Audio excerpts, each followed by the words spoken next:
বিষয়টা কি ছিল আর কি? বিষয়টা অ্যাকচুয়ালি একটা ম্যারেজ সার্টিফিকেট নিয়ে, যেটা নোটারি ওখান থেকে দেওয়া হয়েছিল। তো একজন লোক শাহজাহান মিয়া, উনি কমপ্লেন করলেন একটা লেডি আছে, যার নাম হচ্ছে সুমি আক্তার। ও নাকি মানে ওনার ছেলেকে বিয়ে করেছে, সে বিয়ে করে ও ম্যারেজ সার্টিফিকেট শো করছে, যে কমপ্লেনেন্ট শাহজাহান মিয়া।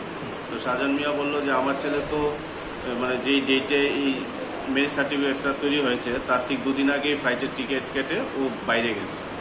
তো উনি ফ্লাইটের টিকিটও দিলেন, সেটা ওই যেটা ম্যারেজ সার্টিফিকেটের সেটারও কপি দিলেন। দেখা যাচ্ছে ওখানে দুদিন আগে ও ফ্লাইটের টিকিট করে বাইরে গেছে। তো উনি এই ব্যাপারে যে আমাদের সোনামুড়া কোর্টের যে নোটারি আছেন ইন্দ্রজিৎ পাল, তো অ্যাডভোকেট পাবেল মৈশান যিনি আইডেন্টিফাই করেছিলেন, এবং সে ওই মহিলা যিনি সুমি আক্তার, ওদের বিরুদ্ধে একটা কমপ্লেন করেছে। সেই কমপ্লেন বেসিসে আমাদের এখানে একটা কেস রেজিস্ট্রেশন